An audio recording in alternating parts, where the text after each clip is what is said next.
Минутой молчания почтили память тех, кто не вернулся с полей сражений, приближая победу в 45-м. 178 тысяч жителей Коми встали на защиту страны. Треть из них не вернулись домой. Тех, кто видел войну своими глазами, выстоял, пережил все невзгоды, с великим праздником с главной площади республики поздравил глава Коми. Уважаемые жители республики, дорогие ветераны, фронтовики, труженики тыла, бывшие узники концлагерей и жители блокадного Ленинграда, дети войны. Поздравляю с самым главным праздником, с Днем Великой Победы. Этот день дорог каждому из нас, как символ силы духа, преданности Родине, единства и сплоченности нашего народа. Победа в Великой Отечественной войне ковалась в кровопролитных боях. И в тылу, где все от мала до велика следовали принципу «все для фронта, все для победы».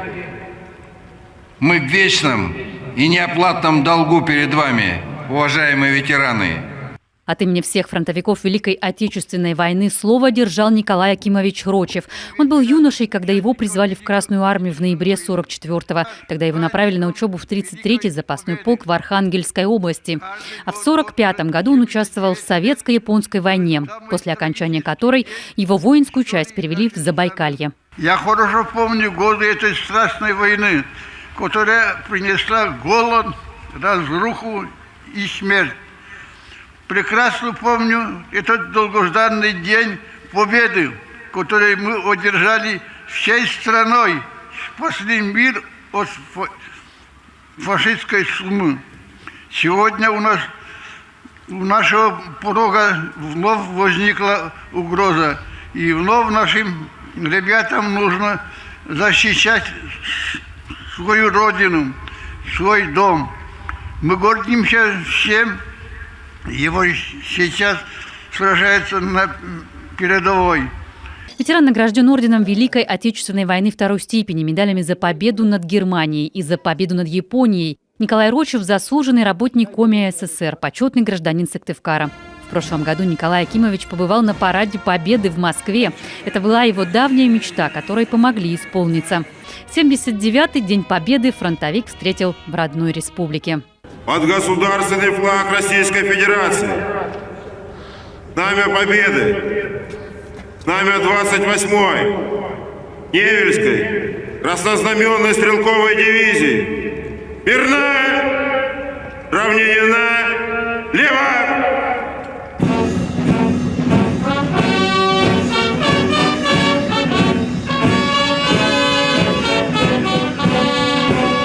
Торжественным маршем по Стефановской площади прошли юноармейцы и студенты медколледжа. Парадный расчет у силовых ведомств республики. Управление Федеральной службы исполнения наказаний, Росгвардия, служба судприставов, сотрудники МЧС. Традиционно по площади проехала техника, бронетранспортер БТР-80, военные машины ДОСААФ для обучения курсантов перед призывом на военную службу. Молодые бойцы изучают характеристики техники, приемы контраварийного вождения, действия в случае диверсионных атак. И, конечно, проехала по Стефановской легендарная «Катюша». Легендарная система залпового огня на базе автомобиля «Урал-ЗИС». Наиболее массовая советская боевая машина времен Великой Отечественной войны. Широко известна под народным прозвищем «Катюша». Солдаты нацистской Германии называли ее «Орган Сталина» из-за звука, издаваемого оперением ракет. После торжественного шествия ветеранов и зрителей угостили солдатской кашей. В холодный день она особенно вкусна. Сегодня мы угощаем кашей гречневой с тушенкой и чаем армейским. Здесь же праздничные площадки, концертная программа, в палатке выставка «Полевая медсанчасть», перевязочная, лазарет для раненых и даже импровизированная хирургическая, где школьники и студенты показывают, как лечили раненых бойцов, проводили операции в военно-полевых условиях. Боец лежит на хирургическом столе, ему проводится хирургическое вмешательство. Как мы видим, боец уже потерял 2 пальца в ходе гангрены. Сейчас из него достают последние осколки и шрапнель, после чего он будет зашит, подготовлен к транспортировке в эвакгоспиталь.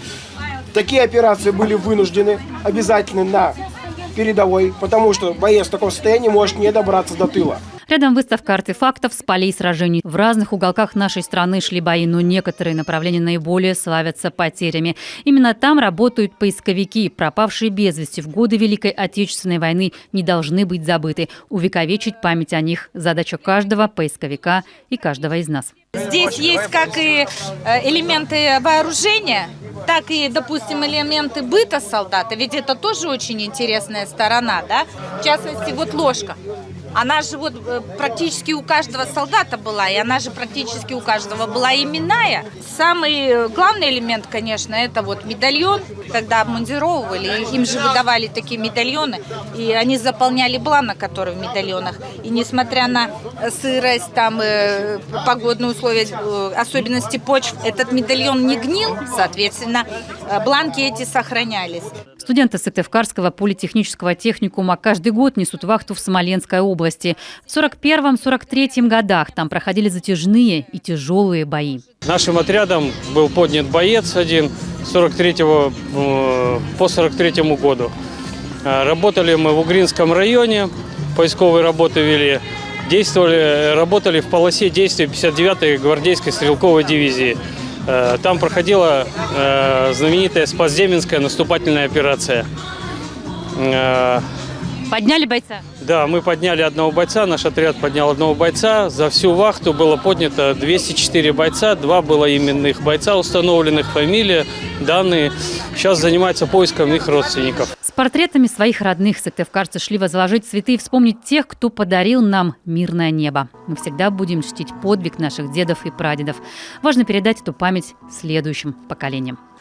Ольга Коняева, Владислав Кульчицкий, телеканал «Юрган».